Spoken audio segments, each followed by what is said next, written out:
and welcome to Staff Picks, the podcast for movie nerds by movie nerds. As always, I'm Mario Lanza, and I am your host on our journey through the underloved and underrated and just sometimes plain unknown movies out there.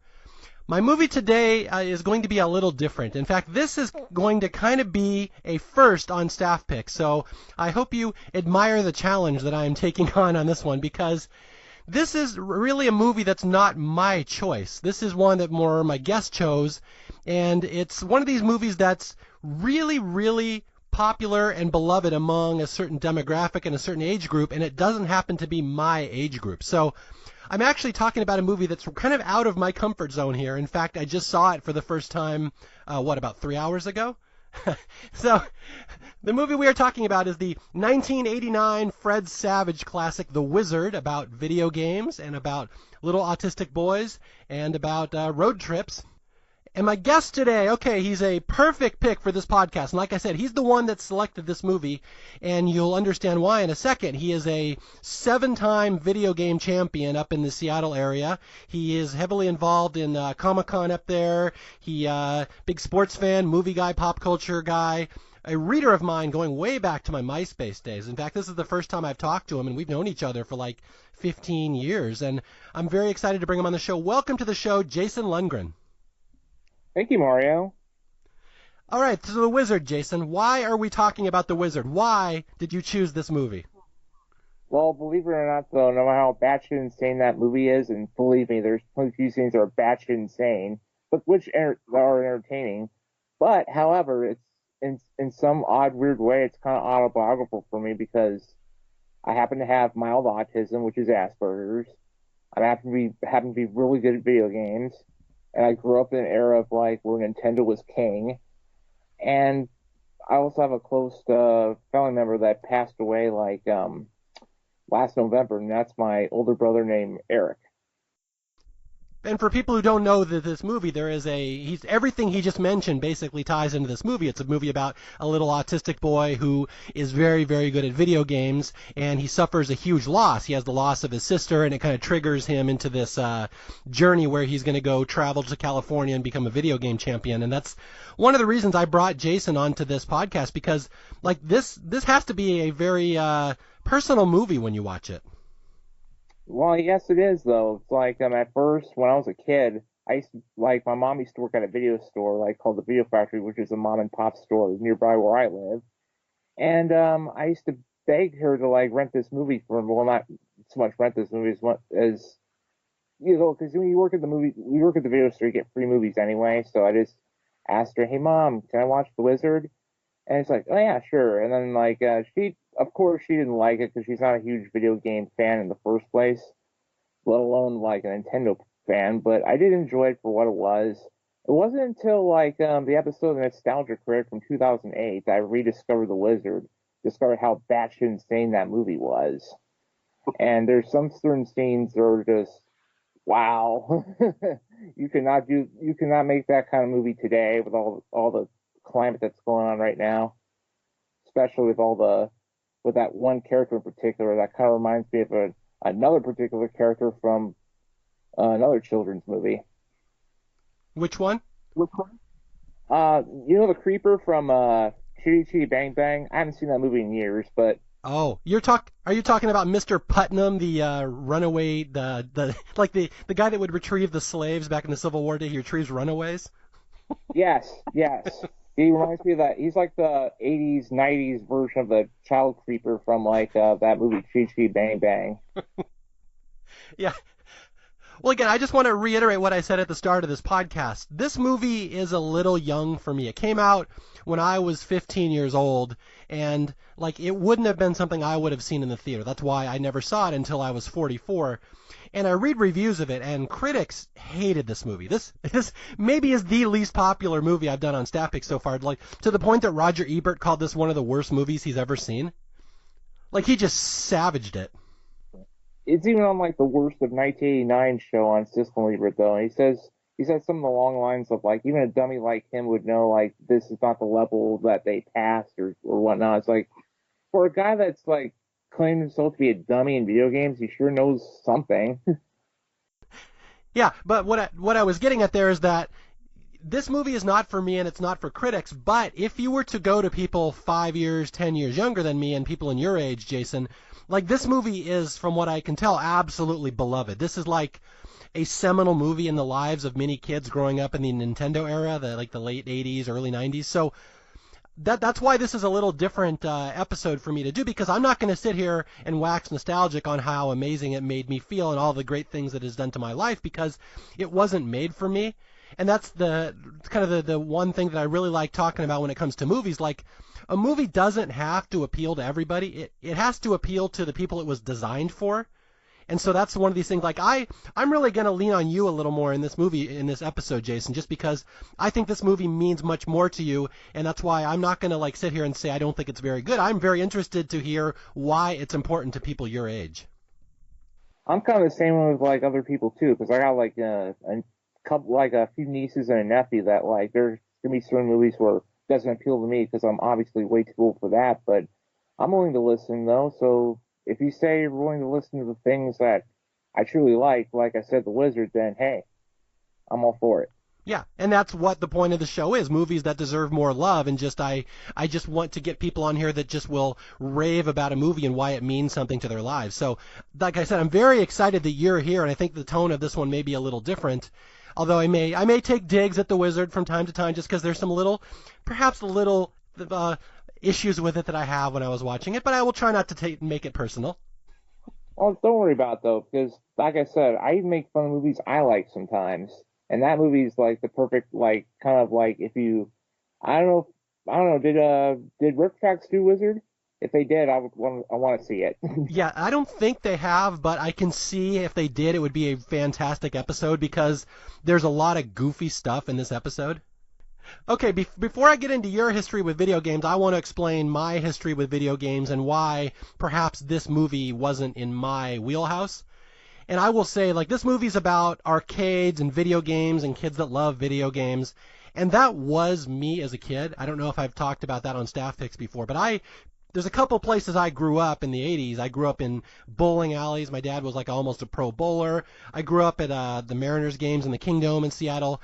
And I grew up in video arcades because I was very much like the little kid in this movie. I wasn't like autistic like he was, but I would just go in the arcade and just be transfixed. And I was pretty good at figuring out, the games, especially for my age. I was very young, 8, 9, 10 years old, like the kid in this movie. So I went through a huge video game phase where I've even written about it before. I've written an essay called King of the Arcade, how in every arcade in the 80s there was the one kid, this little kid who was good at every game and everyone was in awe of him when he walked in there. And like that was me for like 2 years at a arcade called Showbiz Pizza Parlor in Bellevue, Washington at Crossroads Mall. That was my arcade. But but eventually I grew up. I grew up out of video games, and I was kind of done with them by 87, 88 when I'm 13, 14 years old. So when this movie comes out and it's all based around the Nintendo Entertainment System, I'm out of my video game phase by then, and it's even more so to the point like when the Nintendo came out and it was a big deal. I just thought that was a little kiddie system. That's like video games for little kids. And so I never like was in love with this Nintendo system like people 10 years younger than me would have been. To me, that was just like, video games are over, and now they've dumbed them down for little kids, and we have this dumb console stuff. So that's why this movie wouldn't appeal to me. And now that I've rambled on for that long, I'd like to hear, what's your history with video games, Jason? Well, my history of video games started with when I was like 5 years old. I got a Christmas gift like from my mom and dad, which is like the Nintendo Entertainment System, which is basically not just for me, but for my older sister Marjorie and of course, my brother Eric. We all enjoyed playing all the video games. My sister's favorite game was Sky Kid. She loved that game. My brother's favorite game, he's more into the RPG stuff like Final Fantasy and Zelda. I mean, I try to get into those though, but I'm more of a guy that's like, I can do a lot of things, like a lot of scrolling, like Mario. I even go over the sports games like Tecmo Bowl and Double Dribble. And yeah, we like when my brother and I play a lot of games, like you know how brothers are, we always like spat with each other. And like my brother is like he gives you like the biggest rage quits ever. Well, back then he just called that, tarting out, but back look like which is nowadays called rage quits. He gave me a bunch of rage quits. So because he really flustered me of how good he really is. Because you know how I got my skills from? It's because I got it from my brother. Yeah, that is traditionally what happens is the younger brother spends so much of their life trying to compete with the older brother that they gain all these skills. So when they start competing against kids their own age, they're amazing all of a sudden because they've had this chip on their shoulder their whole life trying to top their older brother. So basically, my brother's like Peyton Manning, and I'm Eli Manning. So I'm trying to like the Mannings, you know, the Lundgren. Okay. Yeah, but like my brother and I would just like we like when we team up with each other like with co-op games like Contra were really good. But once we're going against each other, we all know who wins that game. That's my brother because he like plays a lot of video games. He's very like very cerebral, very smart. You know, sometimes he doesn't act very smart. But you know how like big brothers are. They act so cocky. I'm just very humble. I'm just kind of quiet, reserved. But like I said, if you push me too far, I'd be pretty pissed off. So yeah, watch out. That's the heart of a champion right there. Exactly. Now, before we get into the movie here, you said you're a 7-time video game champion. Just for our listeners, which video games do you currently hold world records on? Final Fight, which took me a while to do. That was like my first record breaking attempt. It took me like a whole year just to get that record, which was originally set by the guy from I forget his name though. He's from somewhere, well, Bloomingfield, Illinois. So like that's where all the that's where that Galloping Ghost arcade was. It's like right near the Chicago area. But my first was actually Narc, and it's also from the guy named Doc Mack. He's also from Bloomingfield, Illinois. Like a lot of I've noticed a trend though because people from Bloomingfield, Illinois has like a lot of very like great record arcade players. I mean, it goes beyond Billy Mitchell and Richie Knuckles. Now, have you ever met Billy Mitchell? Oh no, I haven't. But if I did, I'll probably have some said words with him. For people who don't know, Billy Mitchell is probably the most prominent video gamer in American history, and there's a whole documentary out there called The King of Kong, which is about Billy Mitchell and this guy Steve Wiebe trying to get the world record on Donkey Kong. I would love to do that on Staff Picks one day. I don't know if it's going to happen, but yeah, that's who Jason's talking about, that this is the big looming big name in video games, that someday if Jason were to be able to defeat Billy Mitchell in a head-to-head showdown, it would be like a big deal. Basically, he's like the real life, grown up, mulleted version of Lucas Barton, which we'll be talking about when we're talking about the Wizard. Do you think he has the power glove? Well, he has the joystick and a few people that can help him with his records. Okay, one more thing I wanted to get into before we get into the movie here. This movie was one of the first movies that involved autism, although they don't actually spell it out. I don't think they ever say it at any point in the movie, right? Oh no, they just say, "Oh, he's shy. Oh, he's different. Oh, like." But we all know he's autistic. So yeah. Thanks for trying to be subtle. Well, it came out at a time when people were just starting to hear about autism. I know Rain Man came out in '88, and that might have been the first movie I'd ever seen where I even heard that term before. And then this movie was a year after that. So, I mean, as someone, you are on the spectrum. You said you're mildly autistic, you're Asperger's. What was it like? Like, are there other autistic movies out there that kind of speak to you, or are there things in this movie that you think ring especially true from your experience? I'm just curious from your perspective here.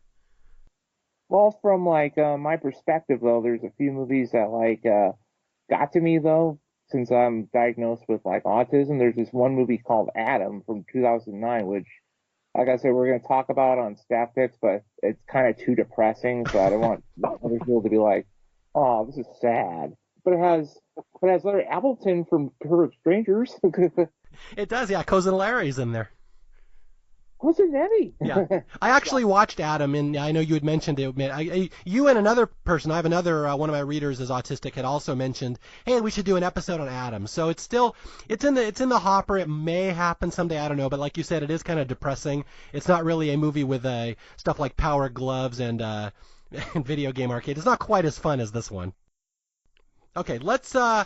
I am assuming most of my younger readers have seen this movie, so I'm not going to be super nitpicky, but I will explain stuff to my older readers that may not know about this one or, again, may have just thought this is a silly kids movie. I will say from my personal perspective, just watching this for the first time, if I'm a critic, I hate this movie. Like, it's a movie, I can see why critics hate it, because it's silly and it's ridiculous, and, like, it doesn't...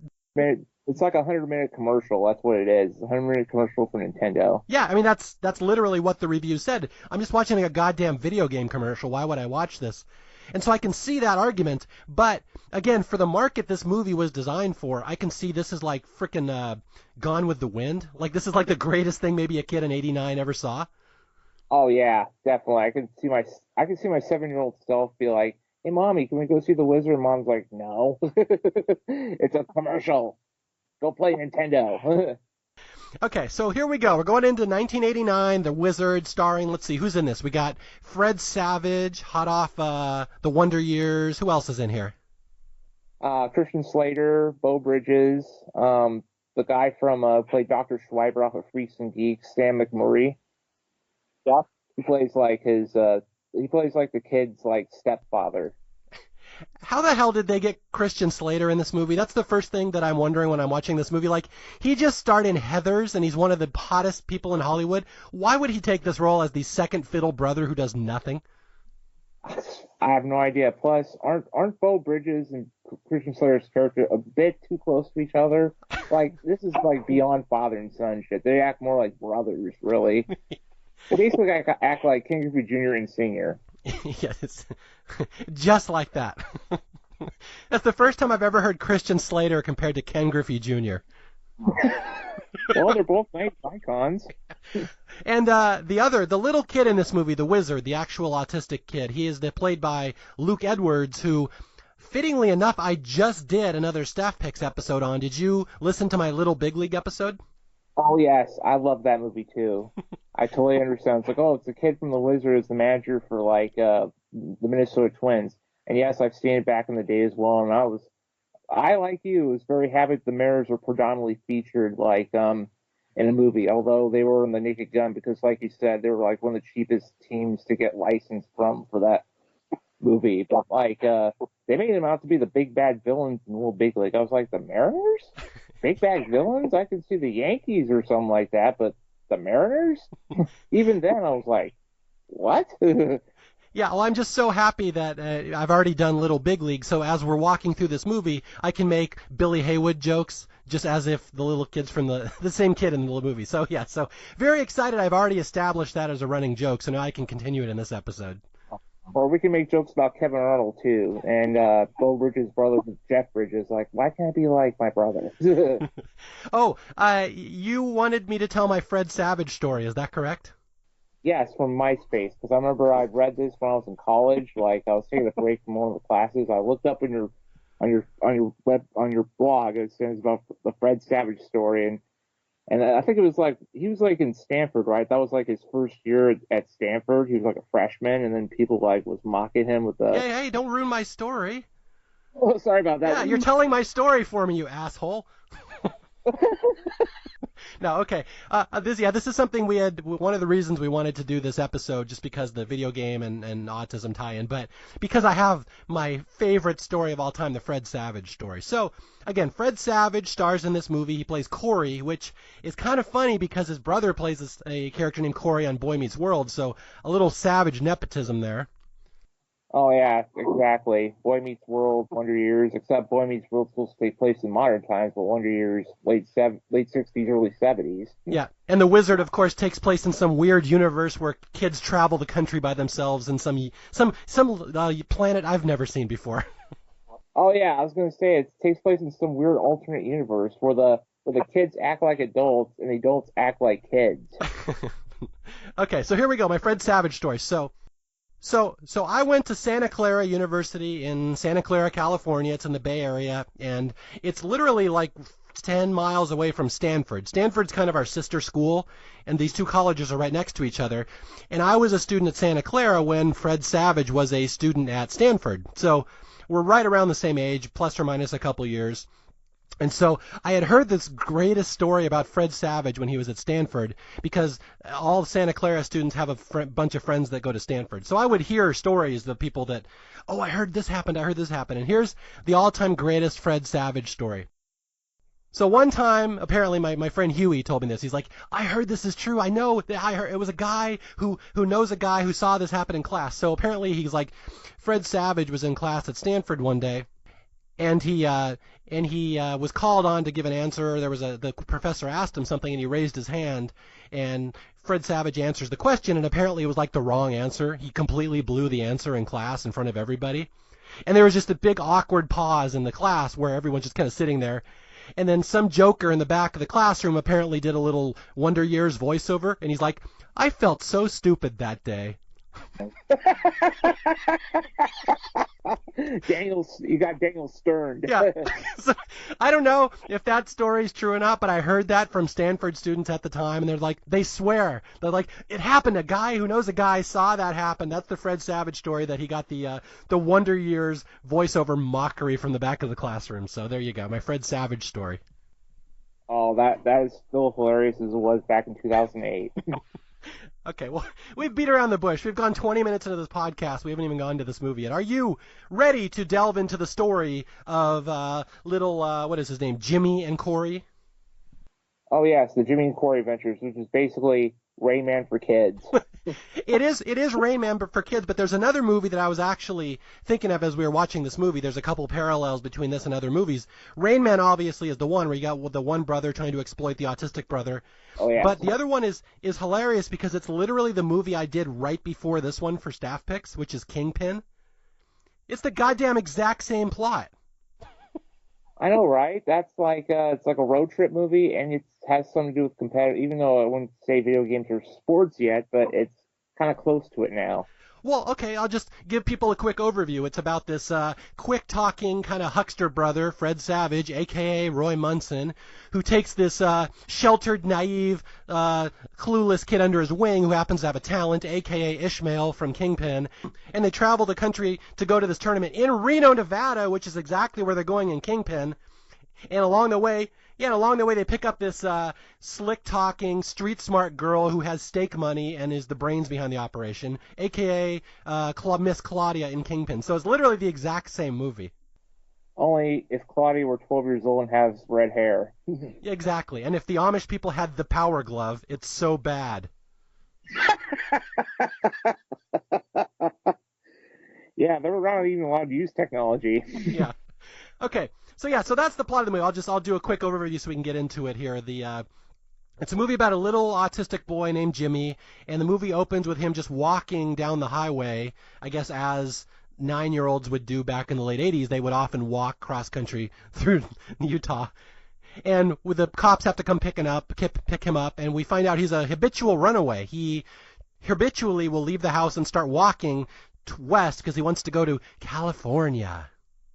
Oh, yeah, like, it's not just that, it's California. Yes.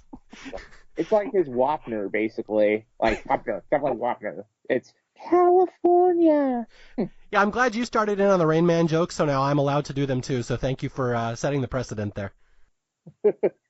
Yeah, so he habitually starts wanting to go to California, and we don't really know why he keeps wanting to do this. We just know he's an odd kid, and it happens a lot. And we find out that his parents are really having difficulties raising this little kid. Like he kind of lives in his own world. And again, they don't say it in the movie, but he's clearly autistic. He's kind of hard to handle. He sees things. He just wants to build things, much as I imagine you do, right? Are you a builder, Jason? Not really. I just like to break stuff. It's all part of the same construction process. You're the demolition guy. Oh, yeah, I'm the opposite. I just like break stuff with my G.I. Joes and Transformers. Wait, still? You still play with those? Oh, no. Okay. I'm at back when I was like Jimmy's age. Okay, I didn't want to start rumors here. Oh, no problem. Go for it. Okay, so he's causing problems for his family. They can't raise this little autistic kid, and the family's split. They're divorced. You got a split family, and they keep hinting that there was some tragedy that happened in the past. We'll find out later what this is. But what happened is they end up putting little Jimmy in a home. they can't raise him anymore. He's causing problems, so they're going to institutionalize him, and they basically give him the Michael Myers treatment where they throw him into a room that's just plain white with a TV, and that's going to be his future for a while. And this, of course, pisses off his brother. Oh, Corey, like it's basically, it's like the Tom Cruise subplot in Raymond, except Fred Savage actually cares about his brother, while Tom Cruise didn't even know he had a brother. Yeah, we have Corey. Little Fred Savage here is ticked off that his brother is being thrown into the institution, and he basically goes and breaks him out. He's like, well, I'm going to free my brother, and my brother wants to go to California, so I'll just bust him out of the institution, and we'll walk to California together. And this is really the first what the fuck moment in this movie. Like, what? It's like the only institution I know that has no security. Even the black guy from Raymond almost did something. These people over that institution lives or did nothing. There's no security, no where you going, kid, or something like that. Nothing. Yeah. So little Fred Savage, the master sneak thief, busts into his institution and breaks his brother out, and they start walking to California. And again, this is when Roger Ebert starts writing in his review, like, this movie does not exist in the realm of reality. People don't do that. That's the first, like, I can see why a grown-up would have an issue with this movie, that the thought process is, well, I'm 13, we can walk to California together. Yeah, right. Like, it kind of makes you wonder, though, no adults, like, they didn't even have an wink of an eye either. It's like, whatever. It's just like a normal day to them. While in real life, you'd be like, where are you going? Where are you? Or something like that. Yeah, well, the 80s were a very free time when children were allowed to roam free range, basically. Plus, PG movies were PG movies and not just watered down PC garbage. Well, wait a minute. I could take offense to that one by saying this movie's about as watered down as you're going to get. Really? Really? Okay, here's my argument. I promised I wouldn't do this too much, but, like, 80s movies tend to be very realistic. They were either, like, raunchy sex comedies, or they'd be slice of reality, like John Hughes stuff, or they'd go super comic, like Loverboy, one of the episodes I just did. This movie was kind of in a transition period here where we start doing these Disney, like the Disney Channel TV shows and Disney sitcoms and stuff, where it doesn't really exist in reality. It's kind of this weird cartoon little kid-centric world. And I would say this movie very much fits into that I even have a hard time viewing it as an 80s movie. It's kind of a 90s movie, a little ahead of its time, maybe. I can probably see that, though, but you got some of it that's still kind of 80s, though, too. Like, it's kind of like 80s going into 90s. Let's just put it that way. Yeah. And anybody who grew up and lived through that transition knows the 80s to 90s transition was especially awkward. Yeah, because you still got people wearing neon and stuff, and at the same time you're transitioning from neon to, like, flannel. But since we both grew up in the state of Washington, we see a lot of people wearing flannel anyway, but they wear flannel with neon shirts. Oh yeah, the fashion was weird in that around that era. The music was weird. Just everything was weird. So again, this is right there in that transition period between 80s and 90s, which it probably does explain some of the weirdness in the movie. It was just an odd time in pop culture, I would say. Oh yes, it was. From New Kids on the Block, Bobby Brown, to that singer from the band Real Life with Send Me an Angel, which is the first time I heard that song was from that movie. Oh wow. Wasn't Rad and wasn't Teen Wolf 2. It was this movie I first heard. Send me an angel. I love that song. Okay, so these two brothers have escaped and have been absconded with. They've left. They're going to California. And this is where we meet this weird side character in this movie where there's like what is he known as? A professional runaway retriever named Mr. Putnam, who like does this for a living. I find runaway kids, and I'm like a bounty hunter. So apparently it's kind of like Star Wars now. We're calling in Boba Fett to hunt these kids down. Or it could be like, what was it, Midnight Run with like Robert De Niro when he did the same thing to like Charles Grodin in that movie. So we've had Christian Slater being compared to Ken Griffey Jr., and now we're having Beau Bridges compared to Robert De Niro? Oh, no. Mr. Putnam isn't like played by Beau Bridges. It's played by some actor. I'm sorry. I screwed up my analogy. All right. I just wanted to bring up the Ken Griffey Jr. one again because I like that one. They're both 90s icons, so that's a good comparison. Yes. So there's this weird scene where these kids are just walking to California, Fred Savage and his little autistic brother, little Billy Haywood, and Mr. Putnam basically has been hired to track them down, and he's like all ominous, and he's like making jokes to the stepfather, like, let's not get in my way. I need to get paid. I need to hunt down my prey. Oh my God, that to me, he's like the child catcher from that movie Chee Chee Bang Bang. He's not as totally creepy, but he's in that creepy territory. It's like he'd be the type of guy that you want to kick him in the balls if he tries touching you and run. Yeah. And so Fred Savage and Luke Edwards, their master plan to get to California is they get into the back of a Hostess truck. Yes, that's where you see a lot of product placement. Well, aside from Nintendo and Universal Studios, which we'll get to later, it's like one of the bigger pop product placements of the movie, like Hostess. They eat a lot of Hostess. And I think before that scene, Christopher was asking Fred Savage if we wanted to get a couple of frosty ones over at the Dairy Queen. I wonder which one we're talking about, the Dilly Bars or the Blizzard. Well, yeah, it's and I was amused in this movie that apparently the Hostess truck goes from Utah all the way to Nevada. Did they really have interstate Hostess delivery back then? Was it that big an industry? I have no idea. I don't work in that kind of industry like that. If I did, I still wouldn't know because, like I said, the movie takes place in a weird alternate dimension of 1989. Okay, so our two heroes are in a Hostess truck and they're heading west, and this is where the plot is going to develop a little bit, where they end up at a bus stop somewhere in Nevada or Utah, or I'm not entirely sure where it is, and it's they're looking for a bus ticket to go to California, and Fred Savage gives his brother a couple quarters, here, go play this video game, and the kid all of a sudden is amazing at video games, which I don't know if they just never noticed that before, but all of a sudden he's fantastic and he's picking stuff up left and right. And you got 50,000 on Double Dragon. Yeah. Okay. Let me talk about that for a second. How do you get 50,000 in the first level?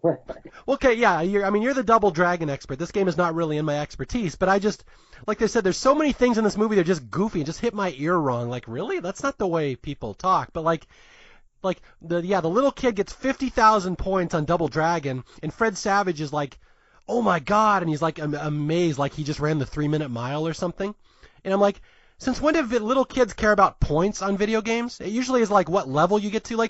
Since when did points become a big deal for kids? Probably never. The only time points really counts when you're playing an arcade game with Pac-Man or Donkey Kong or whatever. But when it comes to Nintendo, you just play to complete the game. Yeah. Okay, I'm glad you agree with that because I remember specifically, again, I have a rich history as a video game nerd as well. I remember Donkey Kong, the original Donkey Kong. Nobody fucking cared what your points were. They would care what level did you get to. And I remember, when I was 9, if you got to the Pie Factory, that was you're a god. You got to the Pie Factory level. Nobody knows what your points are. Unless you're one of those I don't know, us math nerds or something. Nobody gives a shit.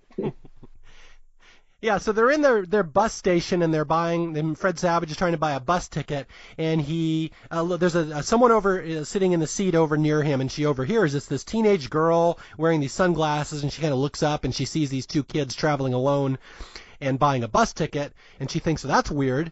Well, again, I'm thinking, well, why is she traveling alone? Why is a 13-year-old in a bus station all by herself in rural Nevada? But she sees them and she notices these two kids are traveling alone, and it hits her radar that something's off with these two. Yeah, I think the reason why because I think she's running away herself. And what's kind of weird about her character is she's supposed to be a tomboy, yet she's reading Cosmopolitan. Shouldn't she be reading video game magazines or something like that? Well, it is funny. I was reading some of the reviews of this movie, and that is something they pointed out. The screenplay has no idea what to do with this Haley girl, this Haley character. They're like, is she a tomboy? Is she not a tomboy? Some of the words that come out of her mouth, she has these long, flowing dialogue as if she's a character from the 1920s.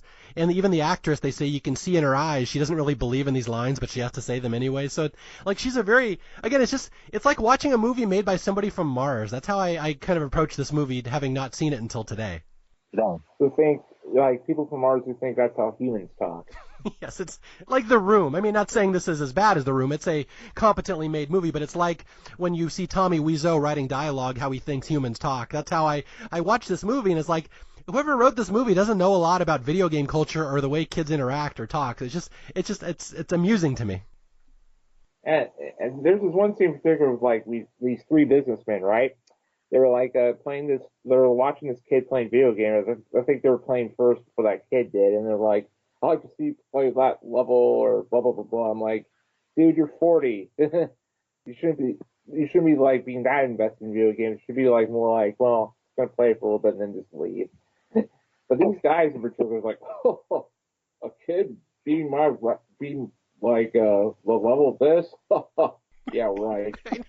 I was just gonna point out that exact same scene. Yeah, for people who don't know, there's a scene later in the movie where they're like in a mini mart. These two kids are traveling the country and they go into a mini mart and there's like these businessmen in full on suits playing video games. They're like middle-aged businessmen and they're like giggling and laughing and like totally into this video game. And I don't remember the arcade being packed with a whole lot of middle-aged businessmen back in the 80s, but okay. And then the kids come up and challenge them to a game and they hustle them and it's like they're betting for money. And I'm like, what universe is this in where businessmen on their lunch break are betting kids over video games? Like, I don't remember that ever happening, but in this movie, that happens apparently all the time. Yeah, I was gonna say in real life, these guys would probably be arrested for embezzling kids or something. I don't know. Okay, so Haley the tomboy sees these two kids running away, and she's like, what are you guys running away from? Where are you going? And Fred Savage admits, well, we're going to California. He can't really tell her why. He just says we're trying to get out of here, and then he drops the information. My brother over there just got 50,000 points on Double Dragon, and she's like, you got 50,000 on Double Dragon? Like, apparently this is like currency. In 1989, this basically you became a god at this point for that score. I didn't know that. I didn't know that either. Now, what's your top score on Double Dragon? Well, my top score was like a little more than 50,000, but it wasn't on just the first level, obviously, because they, like continuities of. Yeah, I was gonna say if you follow continuity in this movie, your brains are gonna explode. But I'm just saying, I did get to 50,000 on Double Dragon, but I had to do like 4 levels to do it. Okay, just making sure that you would be the superior video game player to Jimmy. Oh yeah. Okay, so you'd basically kick that kid's ass. And then we'll have Blizzard do this. Yeah, so I don't even know why we're talking about this movie. Let's just talk about your life. It's much more interesting. Oh yeah, my life is pretty awesome. As a matter of fact, though, like about this little trivia right there, Lo. I think I gave you this like on Facebook that like there's this like YouTube video from Entertainment Tonight where Fred Savage's favorite actor was Jack Nicholson. And if you see like him in the Wonder Years and other things where he does his eyebrows, he's basically copying Jack Nicholson. And you have Christian Slater, on the other hand, who's like a living, breathing, younger version of Jack Nicholson with the accent, with the attitude and everything. You'd think he was cloned from the original Jack Nicholson. Wow, I had no idea that little Kevin Arnold was doing Jack Nicholson all those years. Oh yeah, with the eyebrows. Basically, The Rock copied Fred Savage and Jack Nicholson. Well, there is the scene, I don't know if people remember this in season 4 of the Wonder Years, where Kevin comes after Winnie Cooper with an axe and tries to murder her in the bathroom. And he says, "Here's Kevy." It's one of those scenes that people tend not to remember. It's one of the, I think it's in the director's cut of season 4 of Wonder Years. Isn't that like when he was like basically stalking Winnie in a room saying, "I love you"? Was that the episode? Yeah, I felt so stupid that day. So basically what happens is Haley, the little girl they meet in the bus stop, has all this money, and they have no money, and so they basically bet her that little Jimmy can beat her in a video game. And apparently this is a widely known thing, a phenomenon in 1989 in Utah, where kids were routinely betting each other over video game results. So anyway, they con Haley out of her money, and she gets pissed, and they have a big scuffle, and in the scuffle she misses the bus she was trying to take, and this is how we end up with this unlikely trio of travelers at this point. Yeah, basically that's where the Kingpin part comes in. This is where you have these unlikely trio of travelers. Only 2 of them are actually related, or not in real life in the movie. Here we go into plot contrivance playhouse here. This is fun. And this is where the movie just takes this weird leap. And this is where it kind of gets kind of fun. And I can see why kids would really appreciate it at this point, where the girl, Haley, says, well, your brother, he's a wizard. He can beat any video game ever. He's amazing. Which, is that, I'm just curious, is that common? Are a lot of the top video game players in the world on the autism spectrum? I'm curious if that's a known phenomenon. Actually, I met this one guy, over in Tacoma. His name is Robert Rastic. He's the guy that has like only 6 more world records than I do. Hmm. He's also autistic, and he also speaks at those autistic like conferences and stuff, like how he succeeded and how he cope with it and stuff. So Robert Rasick, though, like if you look him up on Facebook, you'll see like all the records he broke for like for all the arcade games he did. And what about Steve Wiebe? I know Steve Wiebe. When my wife, when she was in college, worked with autistic kids. She would kind of, she was a one-on-one independent counselor. She worked with kids in their homes. So we were watching King of Kong, the video. That's the video game one I talked about for people who don't know. But the one of the heroes in that movie, my wife was watching that King of Kong, and she's like, "This guy is absolutely on the spectrum. I can peg it right from here." So I'm curious if he is as well, maybe. I'm guessing he is though. And plus, like, if he is on the spectrum, he sure knows how to hide it well up to that point. And Yeah. plus, my cousin Robbie, he went to school he went to school as a student for one of his classes.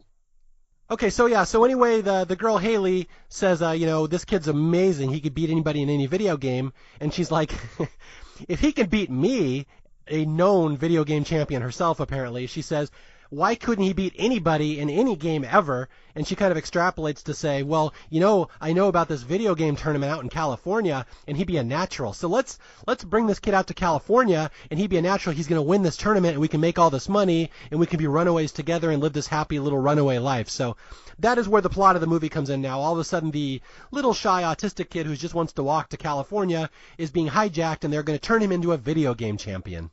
That's where the Rayman / Kingpin part comes in. That's where they just like exploit the naive autistic boy for his talents, and like all he wanted to do is just walk to California for some odd reason, because we're not going to know that till a little bit later, but still, he just likes to walk to California to build things. The next thing you know, has the wizard has that talent to make high scores in video games. Well, to be fair, this tournament is called Video Armageddon in Los Angeles, and the prize is $50,000. And to be fair, that's a shit ton of money. So perhaps you can throw out ethics out the window if they're all going to split $50,000. Yeah, I was going to say $50,000. I think for a tournament that's like basically for kids, that's a lot of money. Yeah. That's more like if you want to go for the $50,000 pyramid with Dick Clark or something as a grown man, rather than having 3 children vying for that cash money. And I have to jump ahead a little bit in this movie, and I know this might be blasphemy, but when we get to that tournament at the end of the movie, it's the stupidest tournament I've ever seen. It's literally 2 rounds, and the 3 people make to the final round. So I know, it's like, shouldn't they have more rounds and shouldn't they have more contestants? That would make a little bit more sense, but yeah, it's just like I said, if you're asking for a reality of this show, forget it. It's totally like on Mars, how they view Earth or something. Yeah.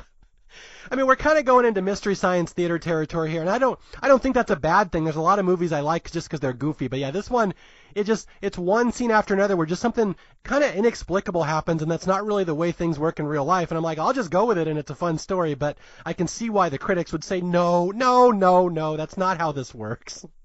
Yeah, exactly. And you know that guy, the actor who played the host of that video game tournament, that guy is so hyper off the wall. That guy was like over the top times 10. He's like, get your photons. He sounds like a villain in an 80s cartoon.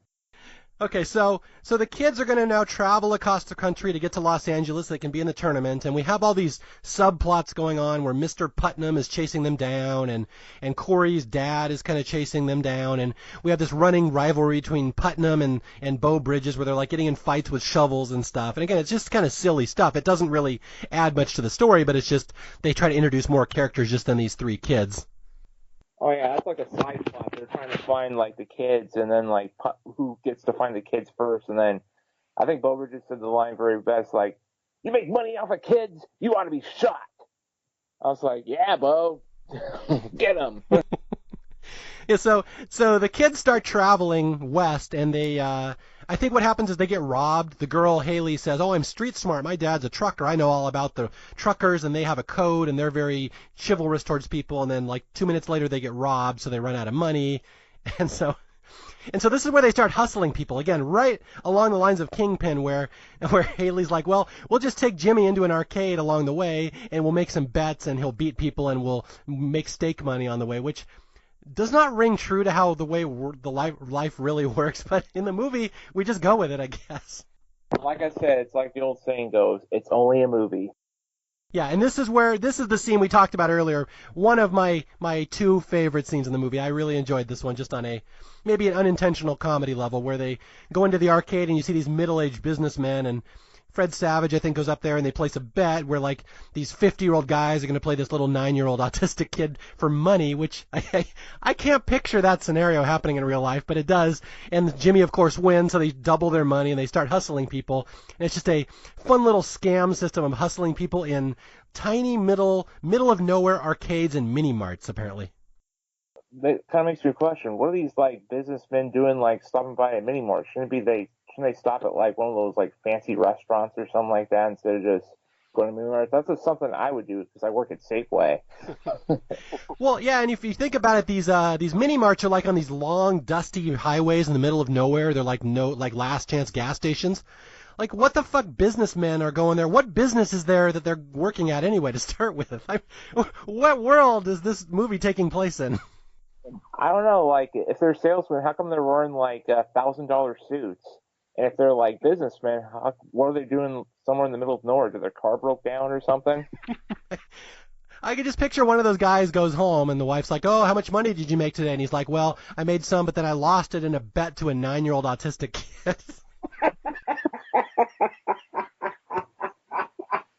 Wow. Yeah. So that guy's not getting any sex tonight, basically, is what I'm saying. As a matter of fact, he's sleeping on the couch. He's been cuckolded by a 9-year-old autistic boy. I know, right? Like, God damn you. Okay, so these kids are hustling people and traveling west, and what happens here? I love the scene where Haley, the girl, has a video game magazine all of a sudden, and she's like, this is a power magazine. We'll give this to Jimmy, and it'll teach him how to win every video game ever. It'll make him unbeatable. So apparently in 2 days, he's going to learn every video game by reading a magazine, not by actually playing them, but he's going to know every single game ever made through reading a magazine within 2 days. So I appreciate it, again, whoever wrote that storyline. Yeah, I was going to say, I think there's a reason for that, though. They show this, like, montage, but you can tell it's an 80s movie. There's, like, a montage of him playing video games, which is why it sort of, in a weird way, makes sense. Yeah.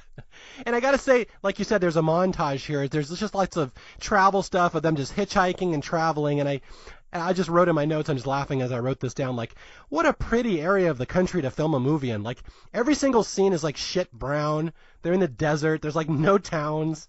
Like, why do we need a travel montage when it's literally the ugliest part of the country? Just mini marts and an occasional motel. Okay, and here is where we meet the big villain of the movie, and this is where the movie kind of takes off into unintentional comedy for me. And again, I love movies like that, so I have no problem with this, where they're in a small town somewhere in, I don't know, Nevada or whatever, and they're hustling somebody in a coffee shop, and all of a sudden there's someone in the coffee shop that mentions, well, you know, this kid's good, Jimmy, but there's a better kid across town named Lucas. Lucas is the best video game player around. So apparently word around the street, around the video arcade has traveled that this Lucas kid is the one who's even better than Jimmy. Oh yeah, the kid with the blonde mullet, and like he's wearing almost all black except for the jeans, and like he uses what you like to call, this is the kind of thing like in movies. Like in this movie, the glove is the most ultimate, video game weapon you can use for a Nintendo. In real life, what I've heard, the Power Glove doesn't work like that in the movie. As a matter of fact, it's considered one of the bigger disappointments. Yeah, it's okay. You're jumping a little ahead here. I'll get to that. We meet Lucas. Lucas is this kid. He's basically like 10-year-old William Zabka, the cocky blonde villain of the 80s movies, where they go to his house and apparently there's no adults in this movie at all at any point. It's just kids meeting kids. And so they go to Jimmy's they go to Lucas's like a mansion or whatever, and they see his video game collection, and he pulls open this, he's got like a little holder of Nintendo games, and he's like, I have all 97 video games, which was that a big thing? Was that an exciting thing? Was 97? Does that number ring true to you? I'm curious. Actually, yes, it is because like '97 was at the time. That's how much Nintendo games got made in the U.S. Because like the Famicom, which came a couple years before Nintendo did, had a little more games. But as far as NES games back in '89 is concerned, yes, there's just a little less than 100 NES games at the time. Okay, and apparently Lucas has every single one of them, and this is like a big deal. I know even Haley, she's like, you have all 97 games? That's even better than 50,000 points on Double Dragon. Oh my God. And then Lucas pulls out his trump card when he says, I also have the Power Glove. Dun, dun, dun. Yeah. For people who don't know, this I was not aware of this, but apparently there's a scene here where this kid introduces this video game accessory called the Power Glove. It's literally a glove you put on your hand, and you can move it around like a Wii controller 20 years in the future, where you can move it around and you can spatially change your character. And this is like the biggest deal that he's got one of these. And there's a scene here in this movie, I know Jason probably has something to say about it too, where the kid, plays the game with his Power Glove, and then he holds it up and he looks at Haley and Corey, and he has this line where he delivers. This is one of the worst reads of a line I've ever heard in a movie. He just looks at them and he's like, I love the Power Glove. It's so bad. He sounded like he's trying to do Arnold Schwarzenegger in the Terminator, but he just looks even worse doing that. And I didn't know that was a meme. That was apparently, I was just Googling it this afternoon, and I was reading reviews of The Wizard. They said it was a huge, disaster at the time. It didn't really make much money. The critics hated it, but it's become this huge cult classic. But they said there's one scene in this movie with the Power Glove where the kid says, I love the Power Glove. It's so bad. And it apparently became a meme on the internet. And it's one of the most popular memes in internet history, with people posting that picture for someone just bragging about something that's not actually all that interesting. So I didn't know that was a big deal, but apparently it was. And you kind of have to see the scene to believe it, that he's bragging about this glove. It's just it never shows up again in the movie, but it's a big deal, I guess. Well, I was going to say a big deal at the time because, like I said, I was 7 years old, and I remember begging my mom to get the Power Glove because like I said, I didn't know at the time that it was becoming this big flop. I thought it's going to be like, if you get this, you'd be the ultimate gamer. But yeah, by what I've heard about the glove, though, like it's considered one of the bigger flops they have, along with what was that robot called for the Nintendo? It's like one of the bigger flops that Nintendo had. That robot that came with the Nintendo and the Power Glove. Okay, I'm glad you mentioned that because I was going to ask. The Power Glove was a real thing. Again, I'm way past my video game stage at this point, so I'd never heard of this until today. So the Power Glove was something that Nintendo came up with and designed, and it just never really took off? It didn't. As a matter of fact, though, a lot of people make fun of the glove. Like, even have you seen that show, Angry Video Game Nerd? I have never seen it, no. Okay, I was going to say, it's on the internet. You want to check it on YouTube. Like, even he gave it the finger. But it's so bad. Yeah, I know, right? So Lucas plays with his Power Glove, and he actually beats Jimmy. It's the first time Jimmy has ever lost. It's like Rocky IV here. The big Russian, he's cut. Jimmy is lost. And then Lucas, of course, drops the dread phrase, that tournament you're going to in Los Angeles, I'm going to be there too. Which, again, there's no parents in this movie. I don't know who's driving these kids around. I don't know how he's going to be there. But apparently he's widely known as this big video game champion. He's going to be there too, and he will be the ultimate villain that Jimmy must defeat in the end. Yeah, it's kind of, like I said, it's weird. That's like what you said. It's going through that transitional phase, like from the 80s to the 90s. But like if you compare all these like PG-rated movies of today, this is still kind of like balls out off the wall. Okay, so we have Jimmy suffering his first loss here, and we're about to have another loss here where, they've been hustling people left and right, and there's a scene here where the bullies, or some of these bullies that they've hustled in an arcade earlier, decide to get revenge, and they come and they take the money back, and they accost little Freddie Savage and Haley and Jimmy. And Jimmy, this whole movie, has been carrying this little, like a lunchbox. It's something he just walks around with. And inside, they tear it open, and all of the contents come out, and it turns out that it's his sister's possessions. Jimmy's been carrying this around, and this is where we get one of the subplots of this movie that's actually, kind of sad and poignant, that we find out why Jimmy is the way he is and why he's been going to California, is that 2 years ago he had a twin sister and she died. It was a drowning accident, very horrific, and it just really sent him into a tailspin that he's really still recovering from that. He walks around with her personal items, and this explains why he is the way he is. Although, again, in real life, obviously, trauma doesn't lead to autism, so it's kind of a clumsy jump here, I would say. Yeah, I was gonna say like the story, the kind of storylines they're going with, like it's very much of a clusterfuck.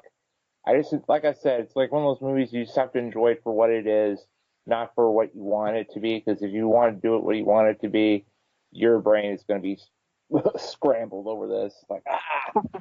Yeah, again, I enjoy this movie. It's fun to watch, but it takes a certain level of just not paying and not really overthinking what's going on to really appreciate it.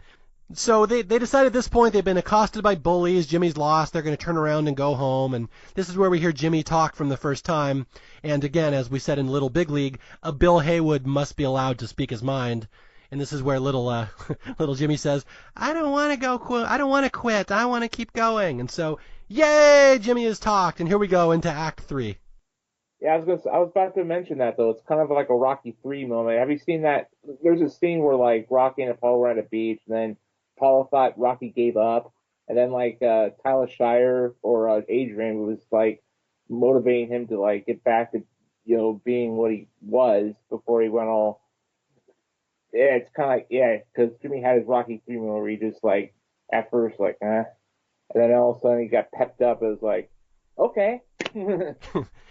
So you're saying that this scene should have ended with like a beach run and then a homoerotic hug between Corey and little Jimmy? Yeah, and on top of that, be incest. Now you're playing with incest gay, and that's wrong. Yeah, this isn't a PG movie anymore at that point. Oh, no.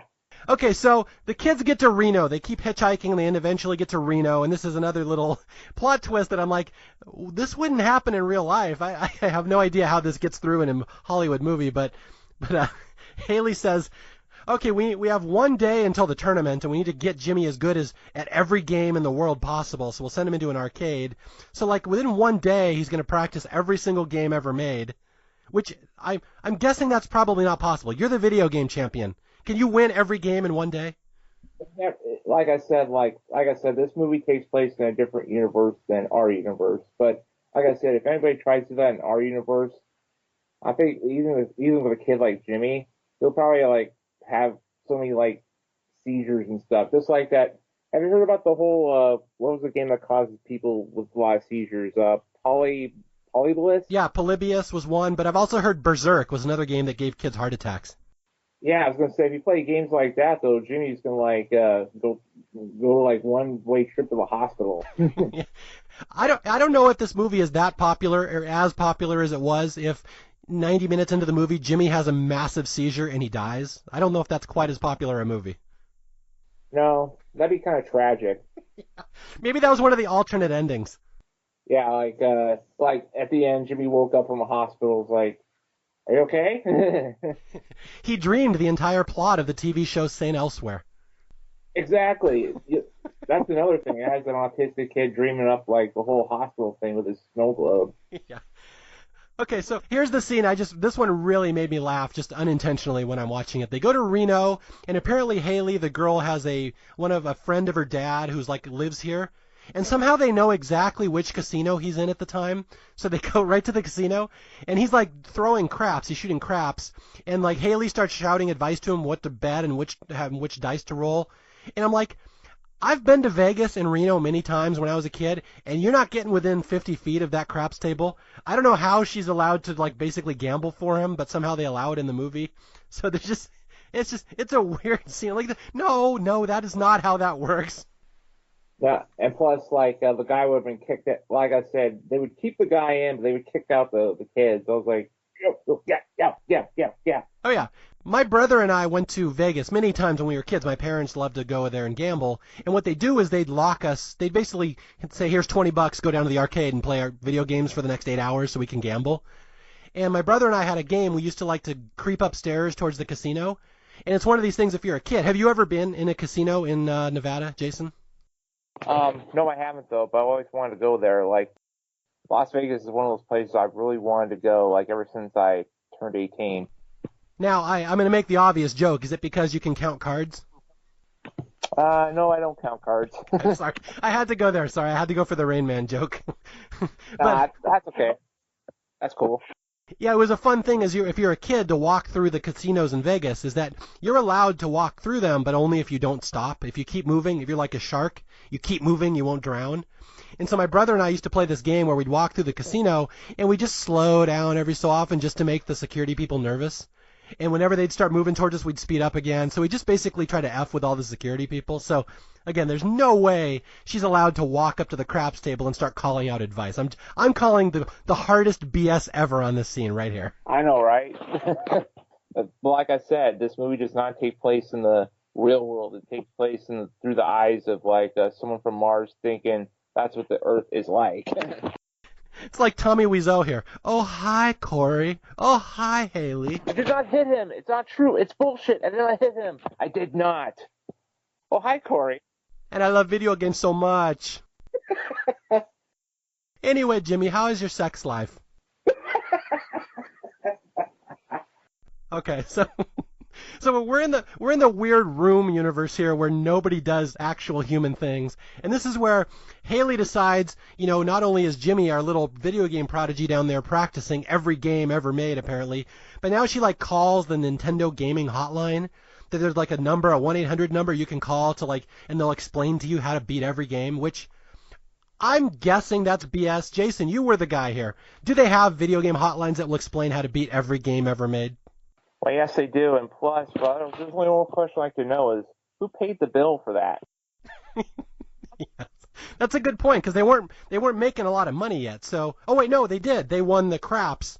Their friend Spanky won the craps in the Reno, and so they just won $450. So maybe that was enough to pay for the phone bill there. I think so. Okay, maybe that kind of explains it. The guy from Last Action Hero in 48 Hours helped him out. Okay, and here's where I show my age and my ignorance in this movie, is that we have a big montage here of Jimmy just hanging out in the arcade. And again, in the 80s, they had these. They don't now, but in the casinos in Vegas, you'd go downstairs, and there was always this massive monster arcade for little kids to hang out in. So this was very true, and we see this montage of Jimmy just playing video game after video game, just practicing and getting good.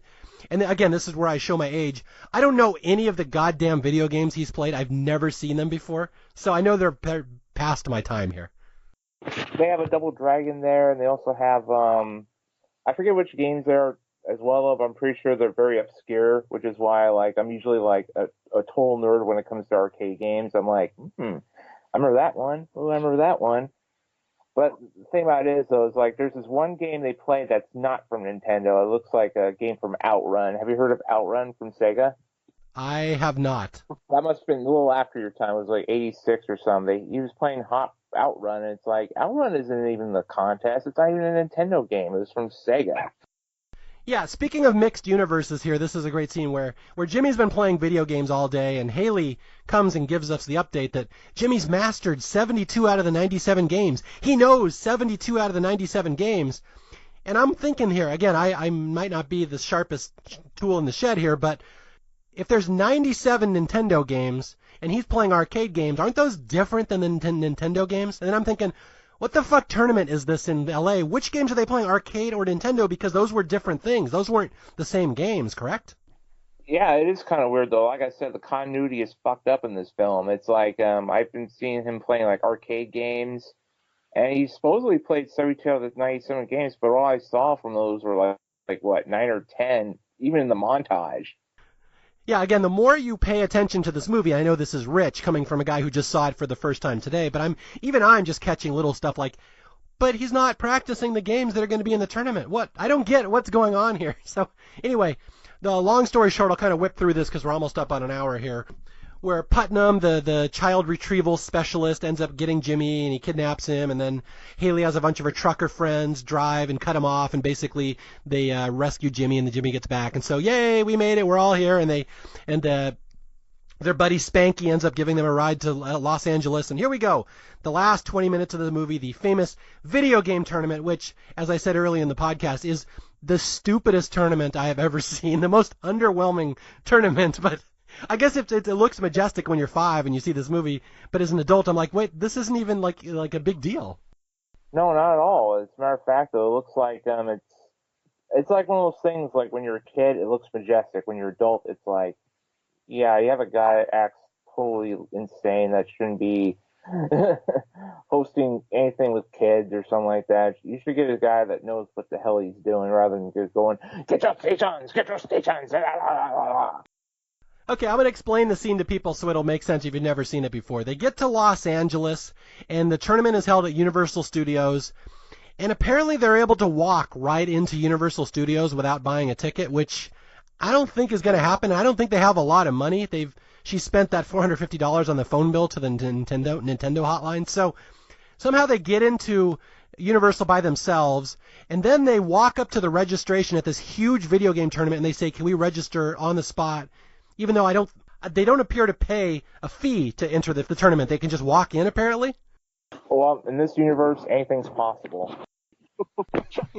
Yes. So they just, on the spot, are able to enter this video game tournament, which is apparently the biggest thing in the world. And they get inside, and we get inside, and you see all these competitors. It looks very majestic, this big video game tournament, and all these people playing these Nintendo machines. Again, to clarify, these aren't arcade games they're playing. These are Nintendo games, which were different things at the time. These weren't the same thing. Very different things. As a matter of fact, the arcade games look more like Sega Genesis games at that point. Yeah, exactly. That's a perfect comparison. And so they see their old arch rival, Lucas, who apparently flew down here in his private jet. I don't know how he got here, but Lucas is here. He must have really wealthy parents then. Well, we never see his parents. I don't think he has parents. I think he's independently wealthy. I guess so. He probably has his butler with him saying, "Hey, Alfred, give me to L.A." He does not have his power glove, though, so I'm kind of sad we don't see that because, for those of you who don't remember, he loves the power glove. It's so bad.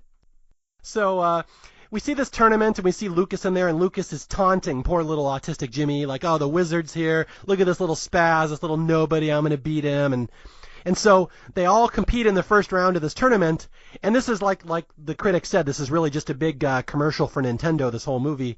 What happens is you just get these slow, lingering shots of the camera over these Nintendo gaming units as the players are playing, like almost in a sexual way.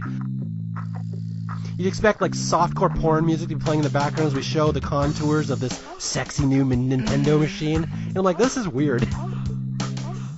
At the end of round 1, they play a game. What is it? Ninja Gaiden or something like that? Are you familiar with that? Is that a real game? Yeah, it's a real game, Ninja Gaiden. It's one of the hardest games you can ever play on the NES, and yes, I love that game too. Oh, so if it's hard, then maybe Jimmy could kick your ass on this one. He will, yeah. I couldn't get past level 3. Okay, so we play the first round of this tournament, and like hundreds of kids are there, and they play this Ninja Gaiden or whatever. And then apparently the tournament is 2 rounds, that the top 3 people from that round advance to the championship. I'm like, wait, wasn't this supposed to be a bigger deal? Like only 3 kids? Maybe that's why it was free, and they were letting anybody who could walk in just to register, because it's literally only a 2-round tournament. Yeah, it's just a 2-round tournament, and like anybody from any age range from 5 to 12 can get in. And the other 500 kids that flew across the country to show up, sorry, your time here is done 10 minutes into the tournament. Thanks for coming, though. Thanks for wasting your other travel money for to come for nothing. Well, okay, because this is the Wizard universe, these kids weren't coming accompanied by parents. The kids were all coming here on their own. Like 500 kids hitchhiked across the country, or flew their own private jets, or just had a magic fucking catapult that flung them 8 states away and they landed in a magic field of unicorns and clouds. I don't know how they got here. I could picture that. Or they must have had Star Trek technology that can just teleport their way from their home to LA. Yes, this is a science fiction movie. They beamed down to Los Angeles. Okay, so here's the championship game. It's Lucas and Jimmy and some girl. I didn't even catch her name.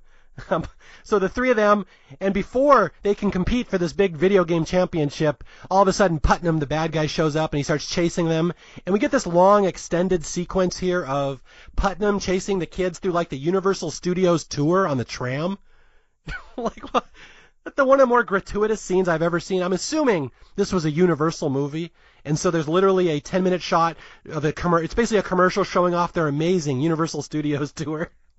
So you see King Kong, you see like the backdraft exhibit. It's just a big long chase in a commercial, but eventually they escape Putnam, they get to the video game championships, and this is where the announcer of the contest, like you said, the creepy, overly enthusiastic guy says, "You three children will be playing a video game that nobody has ever seen before, a brand new game." Jason, what game would that be? It would be one of the best-selling video games of all time, still to this day, Super Mario Brothers 3. Yeah, although I will say, in my defense, my name is Mario Lanza, and the way the announcer says it is Super Mario Brothers 3, and he can just fuck right off with that, to be honest. I have the same feeling you have, but instead of Mario, it's Jason. You know, with Friday the 13th, every time I never say, "Hey, my name is Jason," some idiot would go, "Shoo, shoo, shoo, shoo." Well, I was talking more about the pronunciation, where they call me Mario, which is the pronunciation. Like, I think it would be very difficult to mispronounce Jason. Like, do you have a lot of people saying Jason or Jason? Tommy Wiseau. Yes. To go back to the room, yes. Tommy Wiseau directing this movie. So here's the big championship. It's Video Armageddon, and they're playing Super Mario Brothers 3. And again, I think this movie was designed to be a commercial for literally this video game, which I think it was introduced here. It was the first time anybody had ever seen it, and that's why this movie is so beloved among kids of a certain age, because they grew up with these Nintendo games. They grew up with that game in particular, and this movie is the celebration of Super Mario Brothers 3. So, again, this movie was not designed for me, but I can fully appreciate it was a big deal to people who it was designed for. Yes, it was, and the reason why for that though is because Super Mario Bros. 3, even to this day, is considered one of the greatest video games of all time. A lot of people still have fond memories of that game. Yeah, and we get a big, long 5-minute segment of just the kids playing the video games. It's Lucas against Jimmy playing Super Mario Brothers 3. And it's one of these things that Roger Ebert pointed out in his review in '89. Like, I have no idea what the hell's happening. It's just video game scenes, and we're supposed to know what's going on and how this game works. So if you know Super Mario Brothers, I'm sure this is very exciting. I'm just watching because I've never really played that game for several reasons, especially because my life was ruined because of that stupid game. Oh, because his name is Mario? Yeah, no, I had to live with being named after the most famous video game character ever in the 80s. It was not fun, Jason. I know, right? It's kind of, like I said, it has its perks, has its cons. Just like my cons is I was named after one of the most top slasher villains of all time, which is Jason Voorhees. And you're probably allowed to kill at least 2-3 people at summer camp before they get mad, right? Because it's like a tribute at first. Oh yeah, exactly. I got my machete with me just in case. So anyway, Jimmy wins the tournament. He does something. Again, I have no idea what the hell happens. He jumps up and hits some block, and he wins the tournament. And yay, Jimmy has won the tournament, and his parents were there, and they were watching, and everyone is all excited that Jimmy defeated Super Mario Brothers, and he defeated Lucas. And we don't see it, but I think Lucas then puts a shotgun in his mouth and blows his head off. Is that right? No, but I'm pretty sure, Lucas, on the other hand, is it's kind of like the same story you told about Clubber Lang when he lost to Rocky Balboa. He wanted to become a TV icon.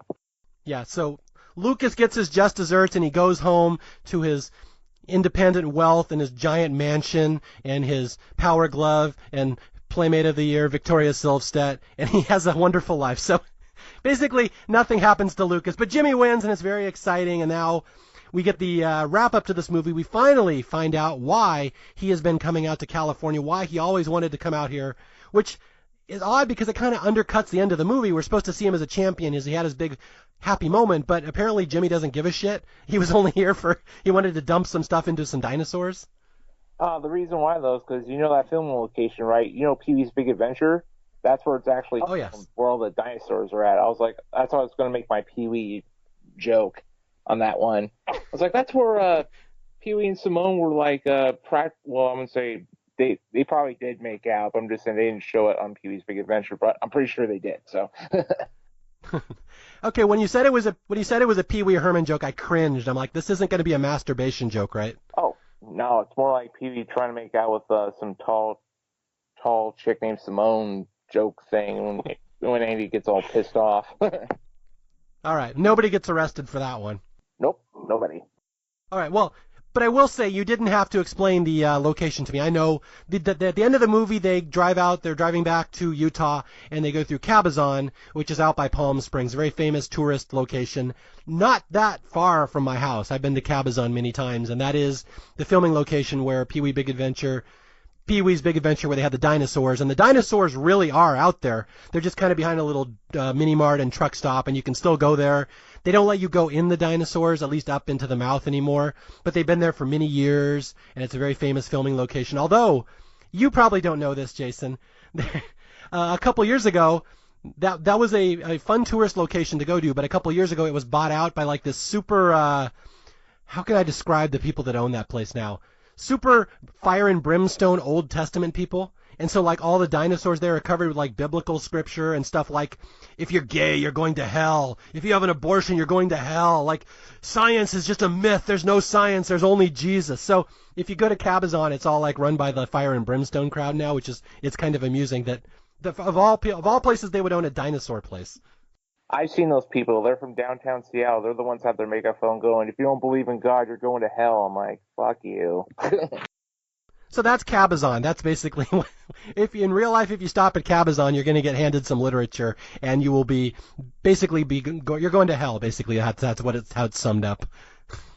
So anyway, to make a long story short, they stop in Cabazon, and all this time, this is the place that little Jimmy has been trying to walk to. He's always been trying to come out here because when his sister died, he still has not recovered from that, and he has this picture of the family when they were a couple years younger. They had stopped here in Cabazon and got a picture of the sister on the dinosaur's foot, and so he just wanted to come here. This is how he's making peace with the death of his sister. He's coming here. He's dropping off her little suitcase of all her possessions because this is the place she would have been happy.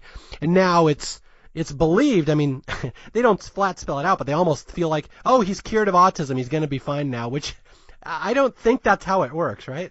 Not even in the Wizard world it doesn't. Yes. Not even in this universe. But that's how the movie ends, that he's dropped off his sister's possessions here at Cabazon, which apparently they're going to be thrown away by the janitor in 3 minutes, but we will skip over that part. But he's dropped them off. He's happy. The family's happy. They've all gotten back together, and Fred Savage is there, and Christian Slater's there, and they all drive back to Utah, and they live happily ever after. And that is The Wizard, a really goofy cult favorite movie from 1989. That's like I said, if you don't take the movie too seriously, it's a lot of fun. Yeah, it is fun. I had fun watching it, and that's one of the things on Staff Picks that I will recommend this movie to people, but in no way will I say this is like a masterpiece. Like when I... Oh, hell no. Yeah, when I do a podcast like Arlington Road or something, I'm like, you got to see this. This will change your life. The Wizard's not going to change your life, but it's a weird little time period, time capsule movie from a very odd, awkward time in movies, and where this new video game system was just coming out, and it was the hottest thing in the world, and this whole movie's a commercial for it, and this movie means a lot to a lot of people of a certain age. It might not be your age, it might not be my age, but I fully respect that this is a big deal, like to someone like you, Jason. Oh, yes, it is. And plus, like, I'm 35 now, but back when I was, like, 6 or 7 years old, that was a big deal for me. Yeah, and it still is. I can tell just by the way you talk about it.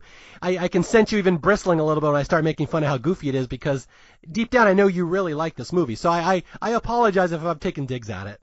Oh no, that's okay. It's easy to take digs at though, because I'm kind of used to it though. I kind of like I said, there are movies that I like certain type of movies. So I'm more into documentaries, horror, comedy, and like all kinds of films. I even go for like the B films no one really checks out. But like yeah, if you want to take digs at movies, that's fine. Like I take digs at other people's movies too, and I don't mind either.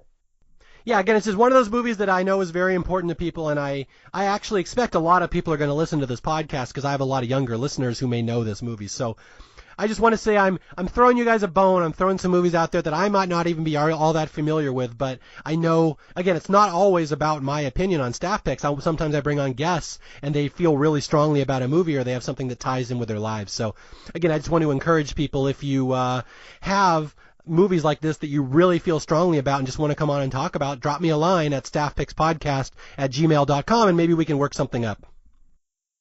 All right, Jason, before we sign off, anything else you want to mention, talk about, any other Fred Savage stories you have, any video game records you're going to be setting in the future? What do you got before we take off here? Well, I got a few things. One, like, about, I don't know if it's tomorrow or like the next day, but like when I go to another castle, I'm thinking about breaking that Battletoads records. If I did, it'll be my 8th, like, top world record for the highest score in, like, Battletoads. Mm-hmm. It hurts like one of the harder games you can play. That's why I'm gonna have like a lot of quarters with me. Okay. And for the second thing though, like I said, you know how people you know how much we love documentaries, right? Like King of Kong. Mm-hmm. You know, even Anvil had its own documentary. Like even everybody and their mom had their documentary. It's just I like to have my own documentary someday about how I broke the records, how I overcame like all kinds of disabilities to get where I am right now. Mm-hmm. So if Fred Savage, if you happen to be listening to our podcast, I heard you're like a director of some sort. Maybe you can make a documentary on the real wizard. So you're the real wizard. That's what you're going as now? Yeah, the real wizard. Okay. Kind of like, remember the whole Ghostbusters thing from 1986 where it's like Filmation's Ghostbusters versus the real Ghostbusters, which is based on the 84 movie? I could be the real wizard. So will you have a monkey sidekick, or is that the other wizard? That's the other wizard. I'm more of like I got this big, like, a booger green slime named Slimer with me. Well, I am, again, just to call back to Little Big League, a Bill Haywood must be allowed to have a pet sidekick monkey, so there you go. Oh, exactly.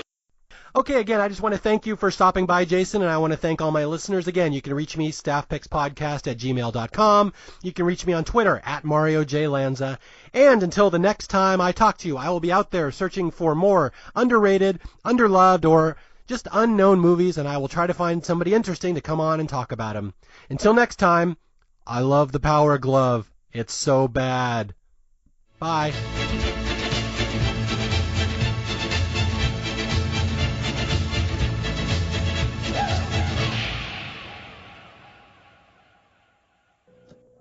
And that's when I realized I'd sunk as low as a person in 8th grade algebra could sink.